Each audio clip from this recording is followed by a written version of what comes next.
Bismillahirrahmanirrahim. Assalamualaikum warahmatullahi wabarakatuh. Innal hamdalillah nahmaduhu wa nasta'inuhu wa nastaghfiruh wa natubu ilayhi wa na'udzu billahi min shururi anfusina wa sayyiati a'malina. May yahdihillahu fala mudilla lahu wa may yudlil fala hadiya lahu. Asyhadu an la ilaha illallah wahdahu la syarika lah wa asyhadu anna Muhammadan 'abduhu wa rasuluh. Allahumma shalli wa sallim ala nabiyyina Muhammad amma ba'd. Rekan-rekan sekalian yang dirahmati Allah Subhanahu wa taala, alhamdulillah kita bisa kembali lagi dalam rutinan majelis ilmu di Selasa paginya. Dan kita akan melanjutkan masih dengan tema tazkiyatun nafsi. Kita introspeksi diri dan bercermin, menilai keburukan dan kecacatan yang ada pada diri kita.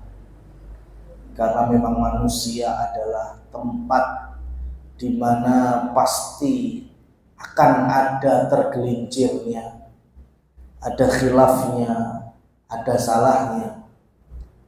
Dan itu memang yang Allah ciptakan bagi hamba-hambanya. Sampai suatu ketika ada seorang sahabat yang bertanya kepada Rasul SAW, tidakkah Allah menciptakan manusia itu tanpa salah ya Rasul SAW? Maka Rasul menerangkan, jika ada umat yang seperti itu, maka Allah akan segera matikan. Allah akan segera wafatkan masyarakat yang gak pernah punya salah. Habis Allah akan ciptakan hamba-hambanya dari kalangan manusia yang punya salah, yang punya khilaf, tapi kemudian mereka senang bertaubat. Ya, jadi catatannya di sini, hamba Allah yang sejati itu bukan yang nggak pernah salah dan tidak mungkin ada. Karena sekelas para nabi, sekelas para rasul itu pun pasti ada kesalahan, cuma bedanya Allah langsung ampuni atau Allah jaga dari kesalahan-kesalahan besarnya. Adapun kita bukan tergolong manusia yang maksum seperti para nabi dan rasul, dan tidak ada satupun selain nabi dan rasul yang maksum. Abu Bakar As-Siddiq tidak maksum, Umar bin Khattab juga tidak maksum, dan mereka jauh lebih mulia dibandingkan kita dan muslimin muslimat hari ini. Artinya ketika Allah Subhanahu wa ta'ala mencintai hamba-hambanya yang bertaubat, hamba-hambanya yang punya rasa untuk introspeksi diri, sebagaimana ucapan Umar bin Khattab, hasibu anfusakum qabla an tuhasabu. Ya, hitunglah diri kalian itu sebelum nanti datang hari perhitungan amal, dan itu pasti terjadi. Hari kiamat pasti terjadi. Hari dihadapkan kepada kita catatan amal perbuatan, itu pasti akan ada. Pasti kita lewati. Nah, sebelum kita mungkin malu di hadapan Allah Subhanahu wa ta'ala dan di hadapan seluruh manusia akan rekaman amal-amal keburukan, maka hendaknya ketika masih hidup di dunia kita bisa menghapus rekaman tersebut. Dengan apa? Dengan kita memperbanyak taubat, memperbanyak kembali kepada Allah Subhanahu wa ta'ala. Ya. Semoga ketika Allah Subhanahu wa ta'ala mendengar doa-doa ataupun istighfar kita di tengah malam, di saat manusia pada terlelap tidur, kita bangun sendiri, bahkan mungkin dengan derai air mata, dengan tangisan penyesalan, Mungkin di situ Allah menurunkan maghfirahnya, sehingga Allah hapus, bahkan Allah tidak ungkit sama sekali besok di hari kiamat. Sehingga apa yang diperlihatkan tinggal catatan-catatan kebaikan kita semua. Rekan-rekan sekalian yang dirahmati oleh Allah Subhanahu wa taala. Nah, akhir dari pertemuan kita itu adalah membahas macam-macam hati dan segala sesuatu yang mengotorinya. Racun-racun hati, mulai dari fudulun nazar, ya, berlebihan di dalam pandangan, wa fudulul kalam, overdosis di dalam pembicaraan, ya, bicara hari ini bukan hanya lisan saja, tapi ibu jari atau jemari kita pun terwakili di sosial media dengan ada yang komentar-komentar itu.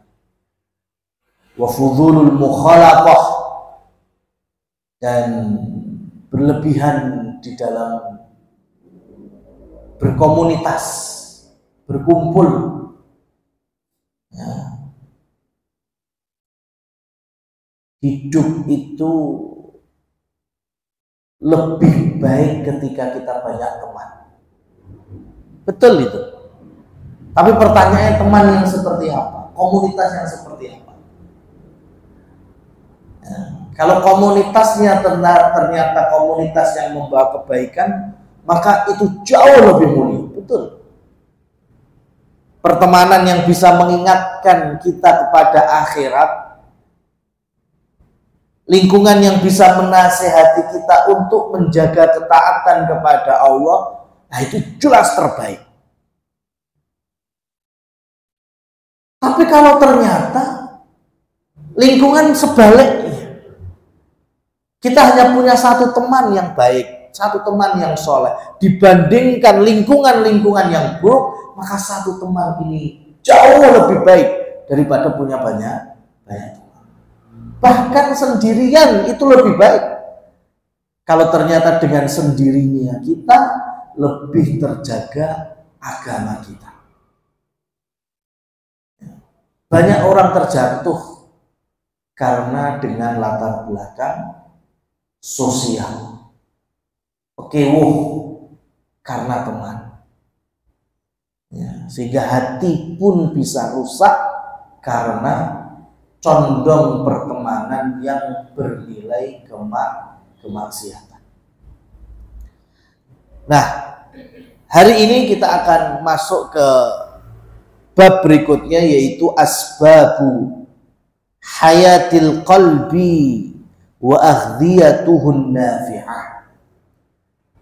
Sekarang sebab hidupnya hati, sehatnya hati, dan apa saja asupan yang bermanfaat untuk hati itu bisa kembali hidup. Ya. Gizi apa yang diperlukan, nutrisi apa yang dibutuhkan. Ya. Qala ahadus sholihin, salah satu dari ulama yang soleh berkata, ya ajaban minan nas, sungguh aneh manusia ini. Yabkuna ala man mata jasaduhu, wala yabkuna ala man mata qalbuhu wa huwa asyad. Banyak sekali manusia aneh. Mereka nangis, menangisi orang-orang yang mati jasadnya. Dan terbukti, ya, kalau ada orang-orang terdekat kita meninggal dunia, artinya jasadnya telah mati, kita nangis, sedih. Tapi yang membuat aneh adalah kenapa nggak ada orang yang nangis melihat hati-hati yang sudah mati. Padahal itu yang lebih bahaya. Kalau hati mati, jasad hidup, itu kan bahasa perfilmannya kan zombie. Ya, hatinya mati, jasadnya hidup. Apa yang di apa istilahnya? Yang diharapkan apa? Hati yang mati, qalbun mayyit, seperti Abu Lahab, Abu Jahal. Apa yang diharapkan?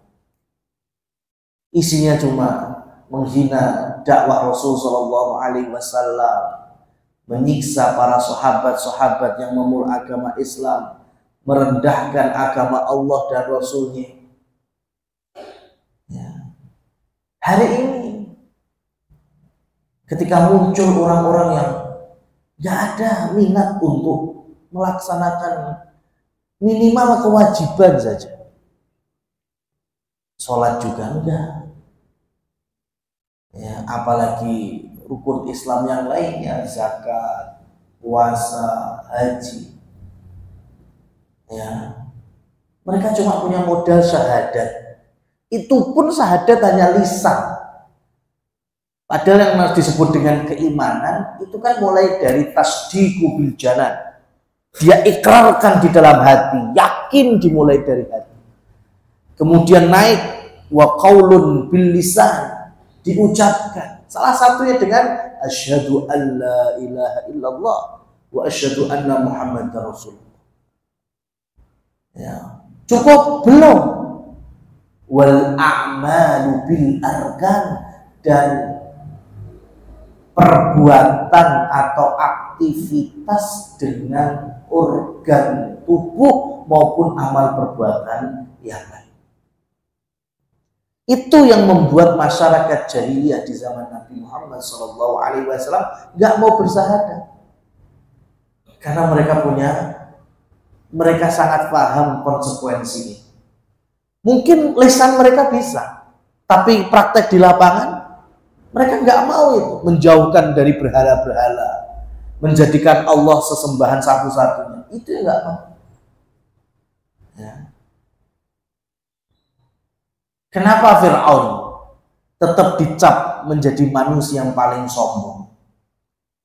Ya, padahal keyakinannya itu dalam hatinya itu ada keyakinan kalau dakwahnya Musa alaihissalam, ya, dakwahnya Nabi Musa dan Nabi Harun itu benar. Cuma karena gengsi, sehingga nggak muncul di lisan, nggak muncul dari amal perbuatan. Hatinya sih ngaku. Ya. Iblis, ya, bahkan berkata kepada Nabi Adam kalau Rabb itu memang Allah Subhanahu wa ta'ala. Dia ucapkan itu, tapi amal perbuatannya ternyata menyelisih dari konsekuensi iman. Dia sombong, dia angkuh. Ya, terus apa yang kita harapkan dari orang-orang yang hanya mampu mengucapkan syahadat alla ilaha illallah wa asyhadu anna muhammadar rasulullah, tapi tanpa ada komitmen dan konsekuensi? Nggak ada ilmu. Ya, padahal ilmu yang paling penting itu di sini. Sampean mau setinggi apapun derajat keilmihannya, ya, mau sampai profesor, mau gelarnya sepanjang apa, tapi kalau pertanyaan bocoran alam kubur nggak tahu, tetap kata Imam Ibnu Qayyim Al-Jauziyah, orang seperti ini tetap disebut jahil, tetap disebut sebagai orang yang bodoh. Kalau nggak bisa memahami man rabbuka, nggak tahu man nabiyuka wa madinuka, siapa Rabbmu, siapa nabimu, apa agamamu, apa yang dibawa oleh Rasulmu, di barzah atau di alam kubur hanya bisa teriak-teriak la adri, la adri, saya tidak tahu, saya tidak tahu. Kemudian malaikat pun akhirnya memukulnya, mulai menyiksanya. Ini dikenal dengan azab kubur. Dan jangan dengarkan, nggak ada istilahnya. Kemudian malaikat saya cuma manut tokoh saya, ya, saya pokoknya ngikut saja. Nggak ada pengaruhnya, nggak ada manfaatnya. Kemudian malaikat pertanyaan seperti itu. Saat kami itu dulu saya ikut jadwal kajian Selasa pagi sama Ustadz Iqbal, nggak ngaruh, ya, nggak ngaruh. Jadi yang diperlukan tetap ilmunya itu, pemahaman dan komitmen konsekuensi di dalam memegang keimanan itu yang terpenting. Jadi hati-hati ketika ada doktrin udah nggak perlu kakean ngaji, ya, nggak perlu taklim dur-dur, ya, nanti pokoknya manut wae sopo, ya, pokoknya cekelan surbani sopo, malaikat nggak ngaruh dibilang seperti itu. Yang ditanya itu kamu, kenapa terus nganggu wong ini? Nabi SAW mewanti-wanti tidak ada manfaatnya nasab. Ya. Ini untuk putri-putri beliau nasihatnya. Kalau sudah di yaumil hisab, mau nasabnya tinggi, mau nasabnya mulia, bahkan putrinya Rasul SAW pun itu tidak bisa mendahului hisabnya Allah Subhanahu wa Ta'ala. Gak ada istilah orang dalam besok, itu gak ada. Ya, yang ada rahmat Allah Subhanahu wa Ta'ala, dan itu turun sesuai dengan amal perbuatan kita tatkala di dunia.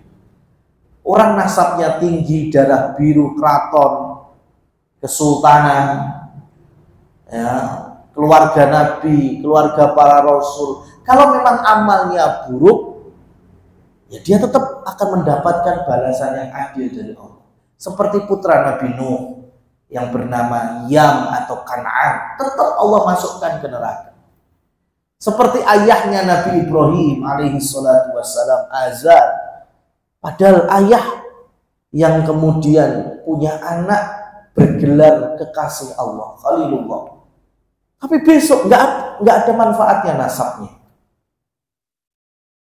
Nah, maka kembali lagi kita ingatkan dari petuah salah seorang soleh, ya, supaya kita juga punya rasa sedih, bahkan menangis ketika melihat hati yang mati, selain kita menangisi jasad yang mati. Fa'idan, oleh karena itu, at-ta'atu kulluha lazimatun li hayatil qalbi. Oleh karena itu, semua bentuk ketaatan, ya, semua bentuk ketaatan itu wajib dikerjakan sebagai program menghidupkan hati.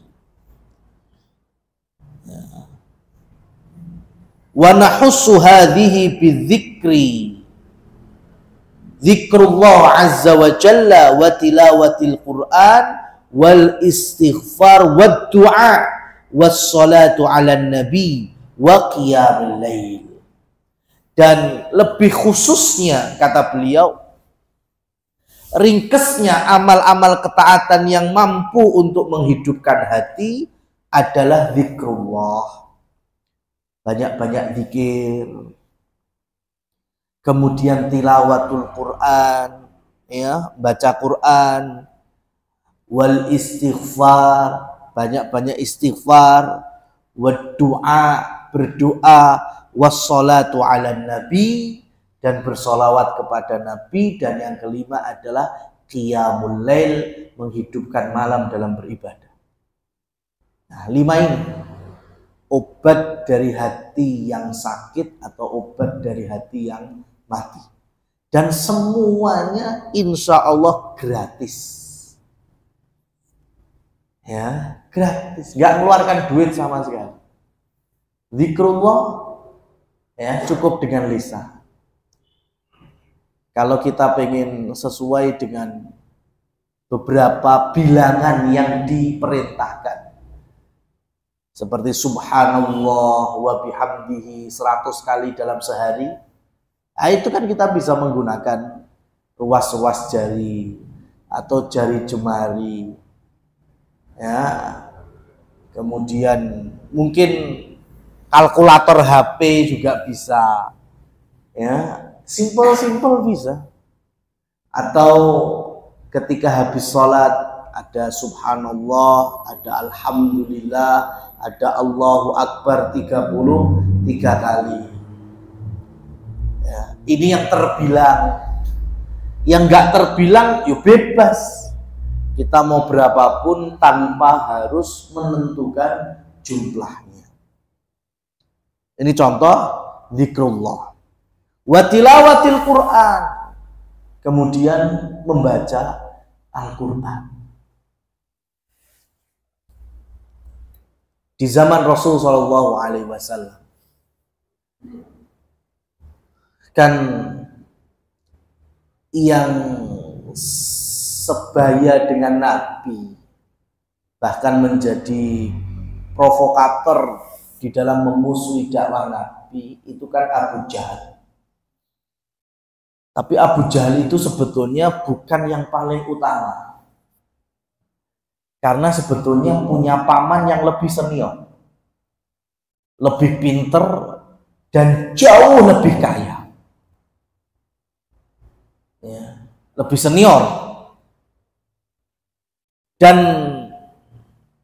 orangnya, pamannya Abu Jahal dari Bani Makhzum, ini ngomong sendiri bahwa tidak ada orang yang melebihi kekayaannya dibanding kekayaanku hari ini di Mekah. Dan kepandaiannya dalam sisi bahasa Arab, ya, melebihi aku. Jadi sastra-sastra Arab, syair-syair Arab itu dia mengakui bahwa dirinya itu paling paham. Bahkan kalau ada syair-syair dari jin Arab pun dia bakal tahu. Ini hiperbolanya seperti itu. Namanya Walid bin Mughirah. Bapaknya Khalid bin Walid. Ya, Walid bin Mughirah. Itu penyangga dan penyokong materi untuk merusak dakwah Nabi. Orang pintar. Tapi uniknya, ini orang kafir.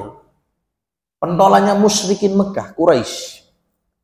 Tapi ketika Rasul SAW ngaji di sekeliling Ka'bah, itu pasti malu, ngerungok nih.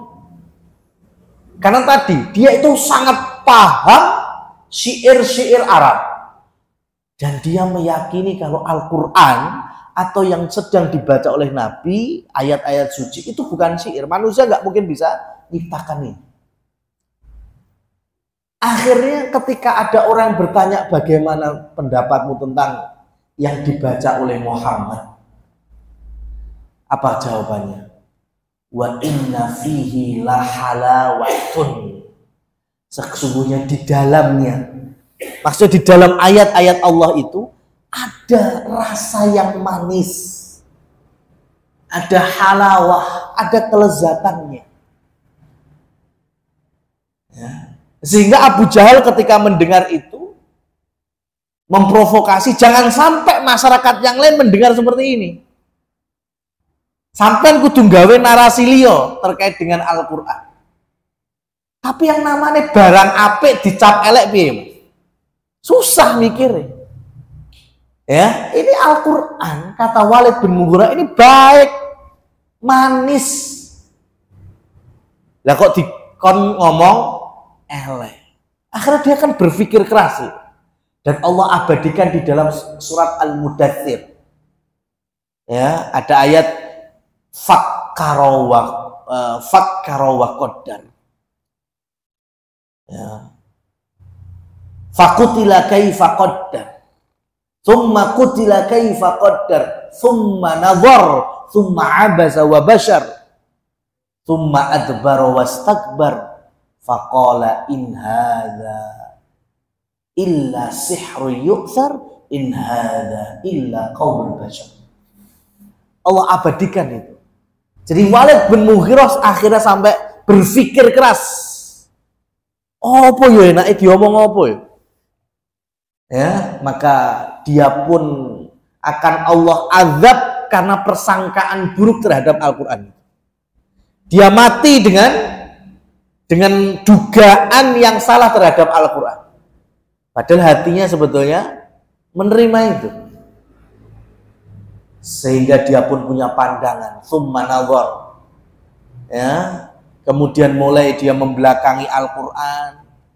Artinya membuat narasi yang berkebalikan sampai di masyarakat Quraisy dia mengatakan in hadza illa sihrun yukthar. Kuwi ngono sing diwaca Muhammad bukan mukjizat. Itu hanya sihir yang punya dampak. Kowe lek ngrungokne mesti atimu enak to. Atimu adem to. Aku sihire Muhammad. In hadza illa qaulul bashar. Itu karangannya Muhammad, kok gawe-gaweane Muhammad. Itu yang dikatakan oleh Walid bin Mughirah. Dia dusta dari hatinya. Padahal ketika hanya ketemu dengan Abu Jahal, ketemu dengan Umayyah bin Khalaf, petinggi-petinggi Quraisy, dirinya mengatakan bahwa Al-Quran itu lezat. Maka ini contoh yang pertama. Orang sekafir dan semusyrik Walid bin Mughirah mampu menyatakan Al-Quran manis. Bagaimana dengan kita? Muslimin, muslimat. Ya, kalau kita ngaji Quran kok belum sampai merasakan manisnya ayat-ayat Allah, berarti perlu perbanyak baca Qurannya. Tambahi lagi baca Qurannya. Ya. Naikkan levelnya, baca terjemahannya, ambil kajian tafsirnya, supaya tumbuh dalam hati kita untuk menyatakan Al-Quran itu mukjizat, punya dampak besar. Sekelas Walid bin Mughirah saja, orang kafir bisa mengatakan Al-Quran itu manis dan lezat. Mosok kita nggak bisa merasakan itu? Berarti kan kalah sama dedengkot kafir di zaman Nabi SAW.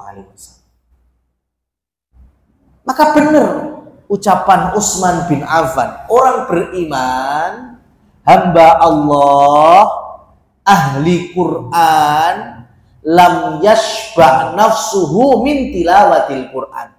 Maka hidupnya, jiwanya itu tidak akan pernah kenyang dengan tilawah Al-Quran. Ya. Terkadang dengan banyaknya aplikasi yang positif itu akhirnya membuat remeh manusia. Ya, betul itu. Dulu nggak ada apa-apa. Dulu semuanya ngaji Quran itu versi sorogan.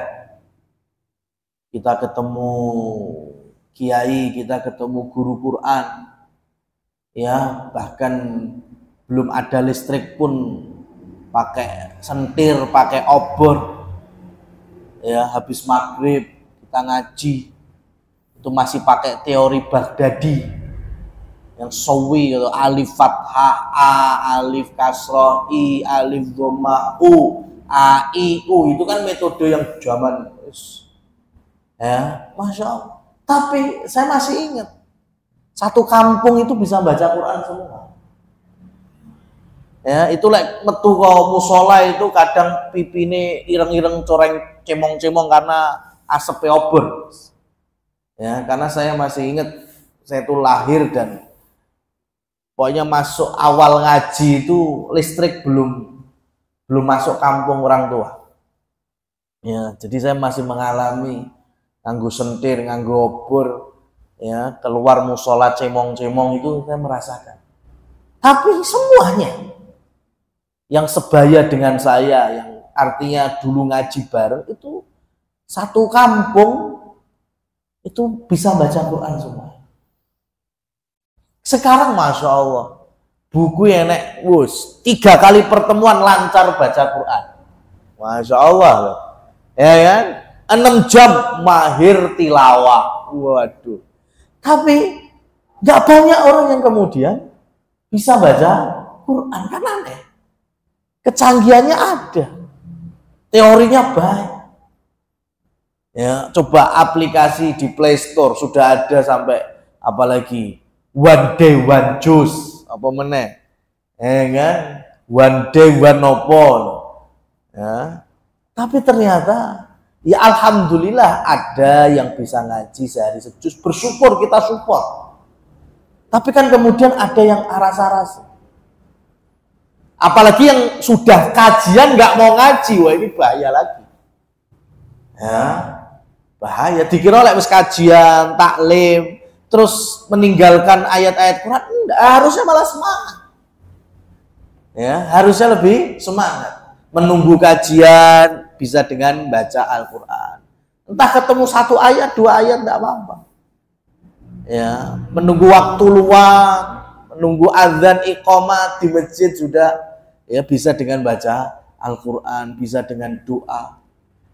Nah, itu yang nanti efeknya akan kita rasakan. Ya, maka setidaknya sehari itu kita bisa selembar saja, itu udah Masya Allah. Ya, 1 halaman, selembar, atau kalau pakai Quran versi Persia yang biasanya dijual banyak sekali di Indonesia, ada tanda-tanda rukuknya. Ya, itu sak rukuk, rong rukuk, enggak apa-apa. Ya, kalau pakai Rosmul Usmani itu kan biasanya enggak ada rukuknya, tapi adanya halaman atau per lembar. Mau sehalaman boleh, selembar lebih baik. Ya, bahkan kalau bisa habis waktu satu sholat itu 1 halaman, duhur 1 halaman, asar 1 halaman, berarti kan udah selembar. Maghrib 1 halaman, isya 1 halaman, berarti kan sudah 2 lembar. Subuh karena waktunya agak panjang selembar, udah 5 lembar. Alhamdulillah. Ya. Karena Allah sendiri mengatakan bahwa Quran itu adalah syifa. Syifa'un lima fis sudur. Itu yang pertama. Obat segala apa yang ada di dalam dada. Artinya obat jiwa, obat hati. Itu pertama adalah Al-Quran sebelum yang lain. Maka orang yang lagi punya masalah gangguan jin misalnya, ruqyahnya di antara ruqyah mandiri diminta dia untuk memperbanyak baca Al-Quran. Karena itu obat yang paling manjur. Nah, kalau belum bisa baca Al-Quran berarti ya belajar. Ya, mau pakai metode apapun silahkan. Mau pakai metode Iqra, metode yang lainnya. Yang penting ketemu nantinya bisa baca Al-Quran. Iman-iman. Allah berikan umur kita sampai berapa puluh tahun.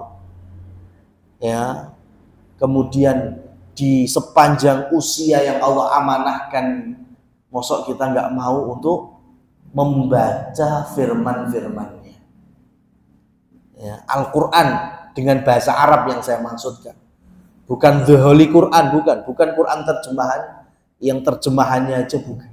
Tapi yang betul-betul yang Arab. Karena itu yang bisa menjadi mukjizat. Kalau terjemahannya, terjemahan itu bukan Al-Quran. Itu terjemahan Al-Quran. Al-Quran yang asli yang berbahasa. Kalau terjemahan itu boleh. Perempuan haid pun boleh megang. Karena yang terjemahan itu bahasa apa? Bahasa Indonesia. Yang dimaksud suci itu bahasa Indonesia apa? Ayat-ayat Quran bahasa Arab. Ayat-ayat Quran bahasa Arab. Maka kalau sudah Quran terjemahan itu udah aman. Bagi wanita-wanita yang sedang haid itu boleh megang. Karena itu bukan yang dimaksud dengan Al-Quran la yamassuhu illal mutahharu. Ya, yang tidak boleh menyentuhnya kecuali orang-orang yang suci. Ya. Dalam peristiwa Yarmuk, perang besar antara muslimin dengan Romawi, sepeninggalnya Rasul Shallallahu Alaihi Wasallam, Bahkan di akhir perang Abu Bakar As-Siddiq pun juga wafat. Perang ini pahlawannya itu kan Khalid bin Walid, yang tadi bapaknya kita singgung. Uniknya Romawi itu dengan Raja Heraklius punya adik, ya, namanya Jurjah atau biasa dikenal dengan Jos, ya, Theoderic atau Theodorus. Jurjah itu menjadi panglima besar Romawi. Tapi sebelum perang itu penasaran dengan Khalid bin Walid. Karena nama Khalid bin Walid itu sudah terkenal di Romawi dengan gelarnya Saifullah, pedangnya Allah. Maka Jurjah itu berhadapan dengan Khalid, tanya, emang Tuhanmu itu punya pedang? Terus di tungne apa dikekne nabimu, terus di kekne awakmu? Kata Khalid, enggak seperti itu. Lah kenapa kamu bergelar pedangnya Allah? Ya juga saya juga nggak tahu. Yang penting saya masuk Islam, beriman kepada Allah, kepada Rasulullah. Kemudian saya diamanai untuk memimpin perang dan menang terus. Dan tiba-tiba aku diberikan gelar oleh Rasulullah, yaitu anta saifun min suyufillahil maslul. Wahai Khalid, engkau itu bagian dari pedang-pedang Allah yang terhunus. Itu kata Khalid. Kemudian Jurjah bilang, engkau enak bisa beriman dengan melihat keajaiban-keajaiban dan mukjizat-mukjizat Rasul. Kemudian Khalid balas, ini mulai didakwai Khalid. Loh, kamu bisa lebih mulia. Hari ini Rasul telah meninggalkan kamu. Kami sudah nggak bisa lihat lagi mukjizat-mukjizatnya. Kami nggak bisa langsung menatap wajah yang mulia. Ya, belajar langsung dari lisan dan ucapan-ucapan yang mulia. Nah, kalau kamu hari ini beriman kepadanya, ya, iman yakin, wong mukjizat ra nate roh. Ya, keberanian Rasul gak nate roh. Kemudian apapun dari fisik Rasul gak pernah tahu, tapi gelem iman. Apa tambahannya itu? Ya. Kalau kita wajar dong sik nonton mukjizat. Ya, kalau kamu hari ini kan gak nonton mukjizat, tapi tetap gelem iman. Apa nggak bisa tambah unggul itu? Kemudian mulai didakwai, qul huwallahu ahad, Allahus samad, lam yalid wa lam yulad wa lam yakul lahu kufuwan ahad. Dan beberapa ayat-ayat Quran yang lain dibacakan. Karena ini orang Nasoro, Romawi kan Nasrani. Maka dipukul dengan ayat ini. Allahku itu yang lam yalid wa lam yulad. Gak pernah punya anak. Gak pernah dilahirkan. Nah, ini kan beda dengan mereka yang meyakini bahwa Isa ibnullah. Isa adalah anak Tuhan. Terus didakwai. Mendengar ayat-ayat itu Jurjah akhirnya mulai ternyuh. Dan ujung-ujungnya akhirnya bersahadat di hadapan Khalid bin Walid, masuk Islam. Padahal ini panglima Romawi. Dan ketika perang mulai, Jurjah nggak ikut kelompok Romawi, ikutnya kelompok barisannya Khalid bin Walid. Dan mati di peperangan yang belum pernah wudhu, tayamum yoranate, apalagi sholat. Tapi ini kematian yang indah. Ya, di ujung kehidupannya mendapatkan hidayah iman, ya, hidayah Islam. Enak sekali nih orang. Ya, orang kafir lah awalnya, itu dibacakan Al-Quran, dampaknya masuk Islam. Nah, maka introspeksi tazkiyatun nafs kita hari ini ya sekarang bagaimana nasib kita dengan Quran. Apa Quran bisa membawa dampak ya pada diri kita atau belum. Ya, kalau belum berarti PR kita ya harus tambah lagi, entah itu volume membacanya atau intensitas kedekatannya di dalam mempelajarinya dan lain seterusnya. Ya, baca silahkan, kalau sudah bisa baca sendiri sih nggak masalah. Tapi kalau pengen mengetahui kandungan Al-Quran itu jangan sendiri, bahaya. Ya, itu butuh guru. Ya, setidaknya butuh orang yang lebih paham dari kita untuk menerangkan maksud dari ayat ini, apa kandungan dari surat ini, dan lain sebagainya. Ini tilawatul Quran. Allah Subhanahu wa ta'ala juga berfirman di dalam surah Al-Baqarah, fadhkuruni azkurkum. Berzikirlah kalian, ingatlah kalian kepadaku, azkurkum, niscaya aku akan mengingat kalian. Ini fadilah ketika kita berzikir. Ya. Syekhul Islam Ibnu Taimiyah menyebutkan az-zikru lil qalbi kalma'i lis-samaki.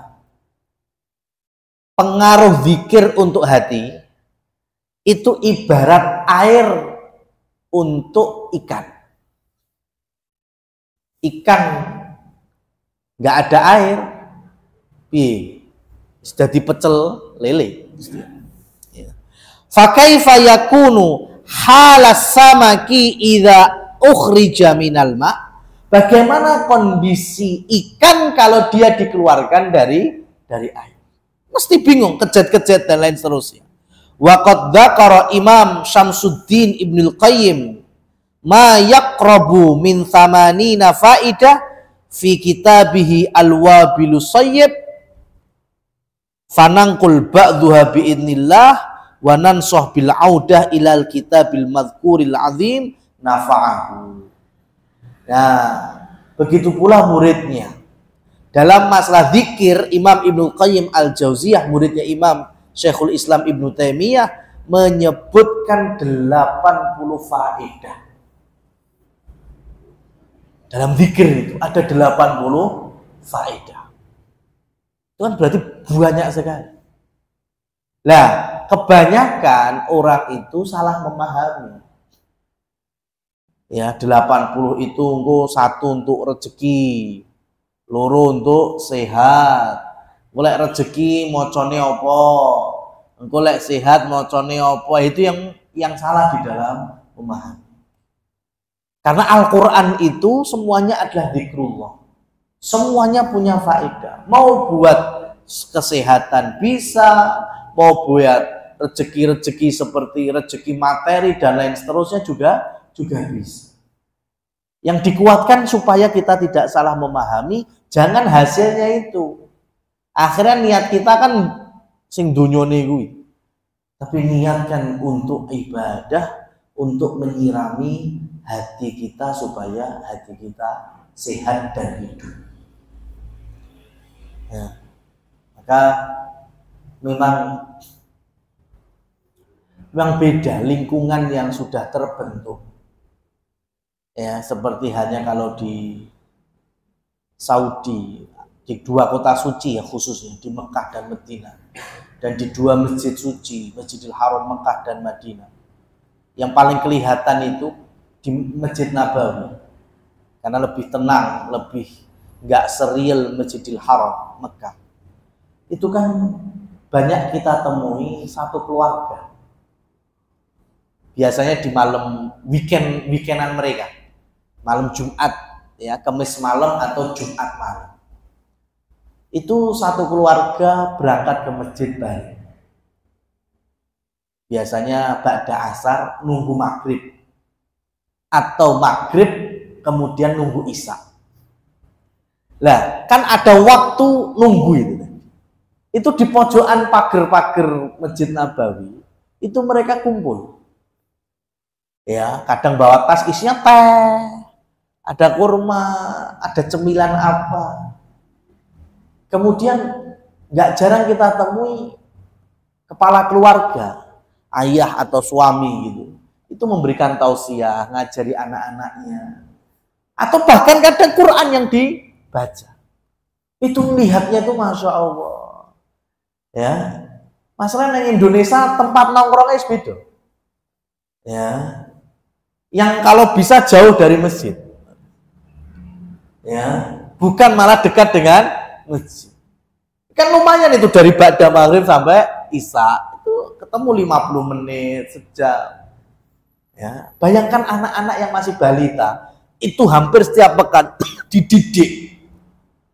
Ya, bersama ayahnya, bersama ibunya, bersama saudaranya di masjid, kajian di masjid.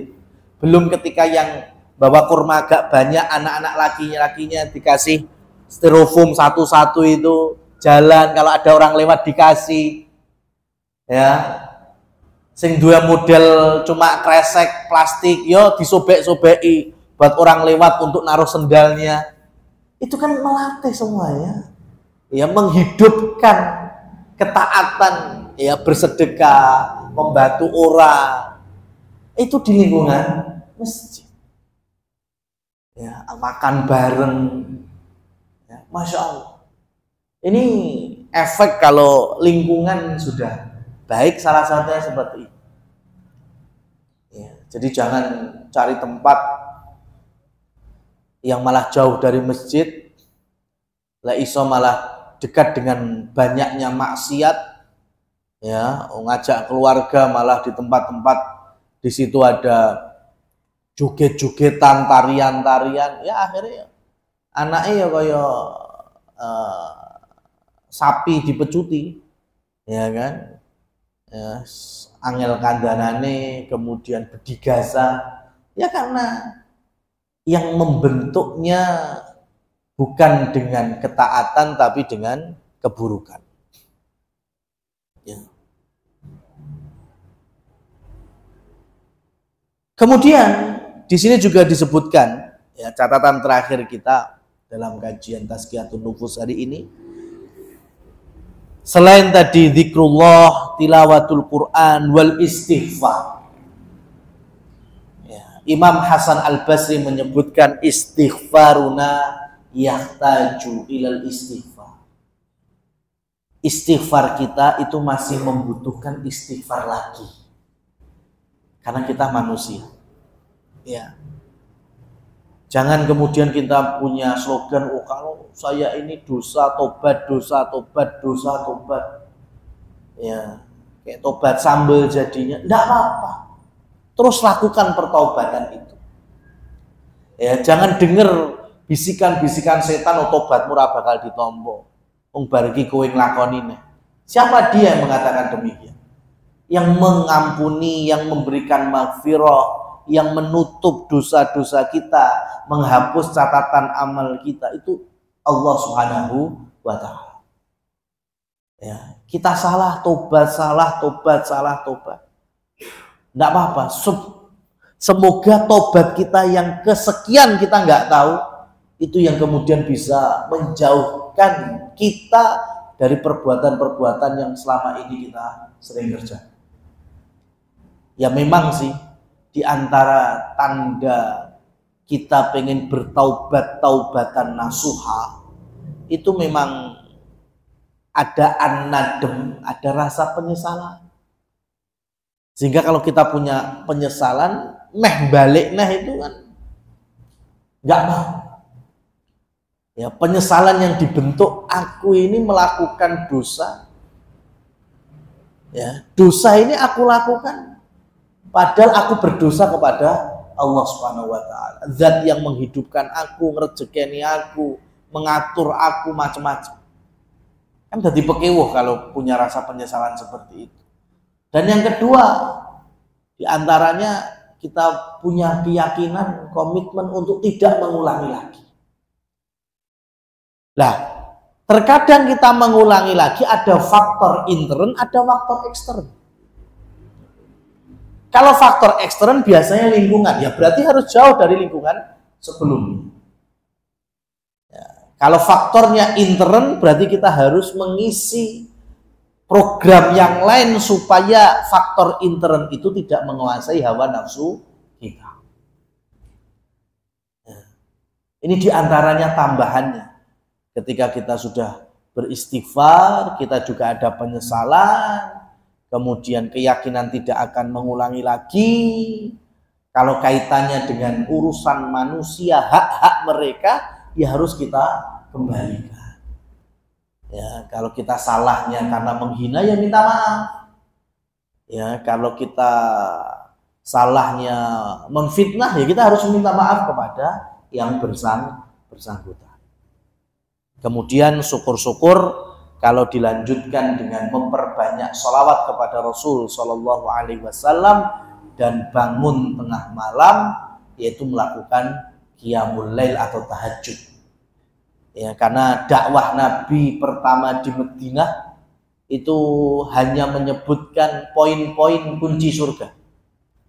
Afsus salam, wasilul alham, ya, wa at'imut ta'am, wa sallu bil laili wan nasu niyam tadkhulul jannata bisalam. Rasul hanya menyebutkan 4 poin saja. Dan itu bisa mengundang terbukanya pintu surga. Tadkhulul jannata bisalam. Engkau akan masuk surga dengan keselamatan. Pertama, afsus salam, sebarkan salam.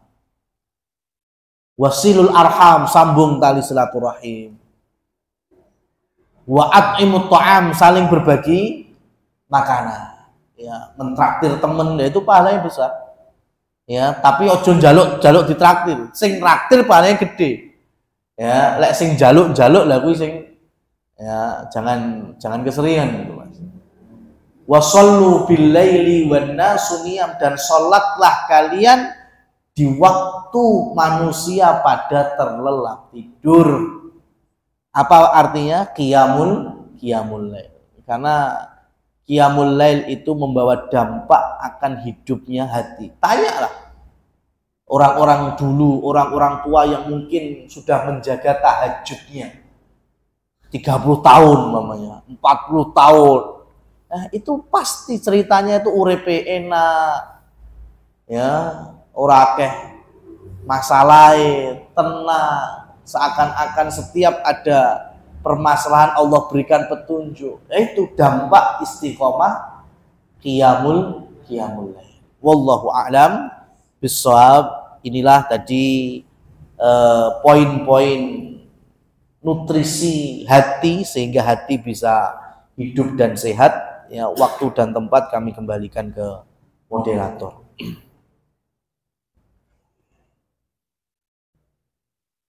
Terima kasih.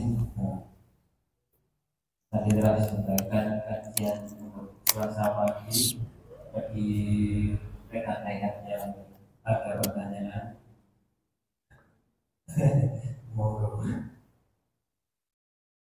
Ya, terima kasih. Assalamualaikum warahmatullahi wabarakatuh. Waalaikumsalam. Assalamualaikum Pak Soekarno. Pas waktunya untuk bisa bertanya. Ini Ustaz, pertanyaannya begini, Ustaz. Apakah saling keberkaitan antara yang namanya syar'i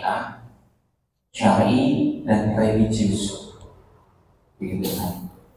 Kenapa di perusahaan kita bersama ini ada salah satu core value yang mencantumkan yang namanya syariah. Nah, hemat saya, hemat kami, yang namanya syariah itu berarti menuntun suatu perusahaan atau operasional, baik itu usaha, tindakan atau perilaku, itu mengarahnya ke syari. Nah, sumber dari syari itu pasti kan utamanya Al-Quran dan hadis. Dan dari syari itu pasti operasionalnya melakukan itu mengarahnya ke SDM yang religius. Nah, apakah pemikiran saya itu betul atau memang sebenarnya 3 hal tersebut itu berbeda? Karena belum tentu juga begini. Ada mana yang bilang beduk from the cover. Ada yang mungkin teman-teman di sini kalau sholat ya tidak pakai gamis, tidak pakai sari gitu, tidak pakai peci kayak gitu, tidak memelihara jenggot. Tapi dia sholat 5 waktu tepat waktu, tidak pernah imam masuk, kajian masuk, tilawah Quran oke. Ada yang mungkin juga pakainya sari dulu kan, memelihara jenggot juga sendiri. Tapi masih senang dengerin dangdutan seperti itu kan, misal. Itu apakah masih berhubungan keterkaitan antara syar'i dan religius? Begitu Ustaz. Saya berkata Barakallahu fiikum. Saya jawab terlebih dahulu mengenai istilah syar'i, syariah, masyru', syara' itu sebetulnya satu. Ya, nggak ada bedanya. Mungkin ketika di Indonesia jadi istilah yang berbeda-beda. Pokoknya segala sesuatu yang datang dari Allah disampaikan oleh Rasul, ya, itulah syariat. Ya. Jadi kalau perbedaannya dengan religius mungkin ya, karena religius itu kan mungkin pendekatannya lebih kepada muta' atau ketaatan, ya, at-ta'ah. Tapi kalau saling berkaitan, ya jelas karena ini satu kesatuan, karena syar'i pasti menumbuhkan ketaatan. Ya, ketaatan harus dilandasi atau berlandaskan sesuatu yang syar'i. Pasti ada hubungannya. Itu terkait dengan istilah. Terkait dengan kebijakan atau visi misi perusahaan, maka tentunya ini baik. Ya, tentunya ini baik. Dengan latar belakang akad-akad yang syar'i atau akad-akad sesuai syariat Allah dan Rasulnya, harapannya bisa melahirkan SDM yang taat. Harapannya. Ya, jadi ketika sudah ada undang-undang dari Allah dan Rasulullah, kemudian dijadikan sebagai undang-undang di perusahaan, itu bagus sekali. Ya, supaya SDM-nya SDM yang taat. Tapi perlu diingat bahwa yang melaksanakan kebijakan dan undang-undang ini bukan malaikat, manusia. Ya, artinya mesti ada kekurangannya. Kalau tadi disampaikan terkait dengan zahir atau lahiriah, yang sudah ada yang syar'i, ada yang syar'i dalam arti kalau tadi contohnya pakaian ya, pakaian itu nggak harus sesuai pakaian orang Arab. Gamis, jubah, sorban, ya nggak harus seperti itu. Ya, dan perusahaan pun kayaknya nggak ada seragam gamisan, ya kan? Malah nanti bingung ini, ya, yang tugasnya bongkar muat malah gamisan, malah kecantol-cantol. Ya, pakaian yang dipakai masyarakat pada umumnya itulah pakaian, selagi tidak ketat, ya, kemudian menutup aurat dengan baik itu laki-laki dan perempuan, sudah itu namanya syar'i. Ya, baru nanti ada etika atau adabnya. Ya, mau pakai kemeja silahkan. Ya, tapi gak usah enek sing gambar partai. Ya, kemejanya silahkan. Ya, mau pakai ya jaket silahkan, boleh-boleh saja. Mau celana, mau sarung silahkan. Ya, baru nanti ada adab-adab selanjutnya. Yang perempuan pun juga sama, cuma kalau perempuan memang lebih umum ya, pakaian muslimat di dunia itu Yang penting longgar, tidak ketat, ya menutup aurat yang memang seperti hanya aurat sholat yang boleh hanya wajah dan juga telapak maupun punggung tangannya, sehingga kaki kalau bisa dipakai kaos kaki ya, karena kaki perempuan itu bagian dari aurat. Sudah itu dulu. Nah, itu sudah ya, nggak gamisan juga nggak apa-apa, nggak sarungan juga nggak masalah. Kemudian yang terpenting tadi, ketika sudah wajibnya kena itu bagus, sholatnya nggak telat, ya, kemudian sholatnya nggak pernah masbuk, ya, itu udah bagus sekali.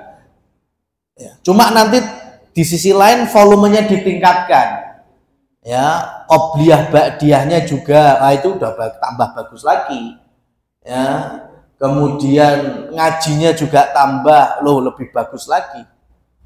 Ya.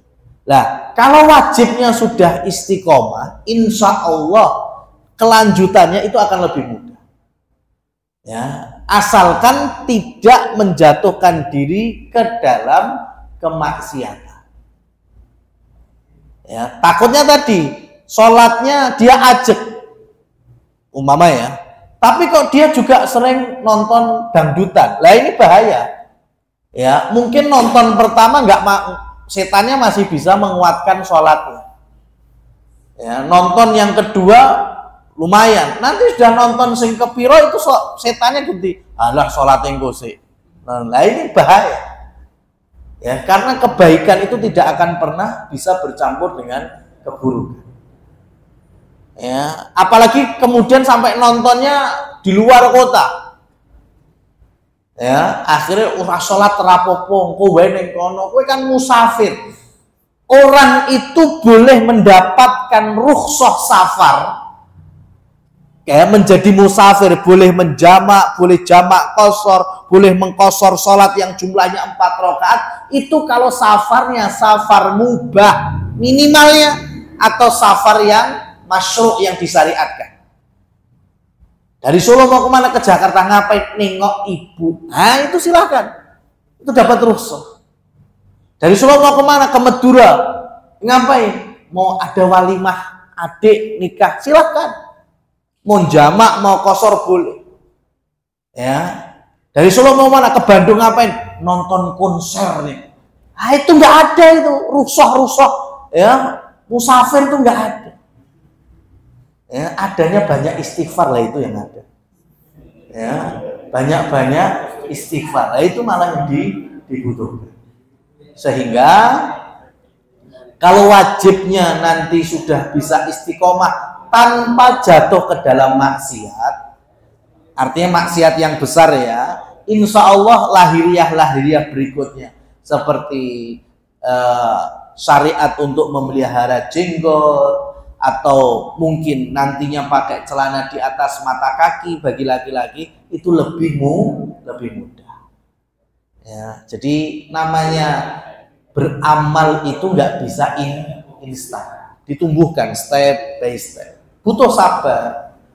Dan nanti saya berikan pahitnya juga, pasti ada yang merendahkan dan yang menghina, itu udah pasti. Maka kita dituntut bersabar saat melaksanakan ketaatan. Wallahu a'lam bishawab. Terima kasih Ustaz.